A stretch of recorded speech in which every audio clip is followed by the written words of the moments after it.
Praise the Lord. இந்த நாளில் தேனிலும் இனிமை நிகழ்ச்சியில் உங்களை சந்திப்பதில் நான் மிக்க மகிழ்ச்சி அடைகிறேன். நாம் ஒரு வேத வசனத்தை பார்ப்போம்.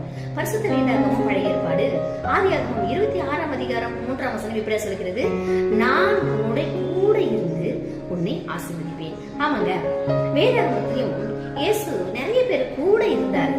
யோசேப்பு கூட இருந்தாரு, யோபு கூட இருந்தாரு, ஆபிரகாம் கூட இருந்தாரு இல்லையா?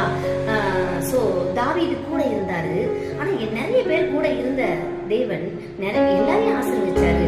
அதுல முக்கியமா ஆபிரகாம் அப்படிங்கிறவரை இயேசு ஆசீர்வதிச்சாரு. எப்படி ஆசீர்வதிச்சாரு அப்படின்னா, அதாவது நம்பகத்தக்க ஒரு சூழ்நிலை இல்ல அப்படின்னா உன்னை ஆசீர்வதிச்சு உன் பெயரை பெருமைப்படுத்துவேன் அப்படிங்கிற ஒரு சூழ்நிலை இல்லாத சமயத்துல தேவன் ஆபிரகாமே ஆசீர்வதிச்சார்.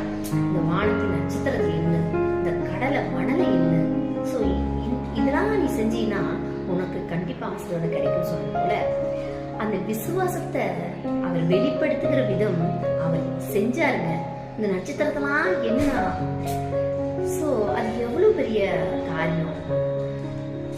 தேவன் அவர் கூட இருந்து அவர் விசுவாசத்தை கண்டு ஆபிரகாமை ஆசீர்வதித்து உயர்த்தினார். பிரியமானவர்களே, நமக்கும் சில நேரம் ஆண்டவர் நம்ம கூட தான் இருக்காரா அப்படின்னு சில நேரம் நமக்கு ஒரு கேள்வியை எழும்பும். ஏன்னா நிறைய பிரச்சனைகள், நிறைய தோல்வி, நிறைய தடுமாற்றம், கவலை, கண்ணீர், போராட்டம் இப்படி தொடர்ந்து நம்மளை வந்து மேற்கொண்டு வர்றதுனால நமக்கு ஒரு கேள்வி வரும், ஆண்டவர் நம்ம கூட இருக்காரா, நமக்கு மட்டும் ஏன் இப்படி நடக்குதுன்னு நம்ம நிறைய நேரம் யோசிப்போம். பிரியமான பிரதர் அண்ட் சிஸ்டர், உங்க வாழ்க்கையில கூட ஆபிரகாம் கூட இருந்து ஆபிரகாமை ஆசீர்வதித்தது போல ஆண்டவர் உங்க கூட இருந்து உங்களை ஆசீர்வதிக்க அவர் ரெடியா இருக்காருங்க.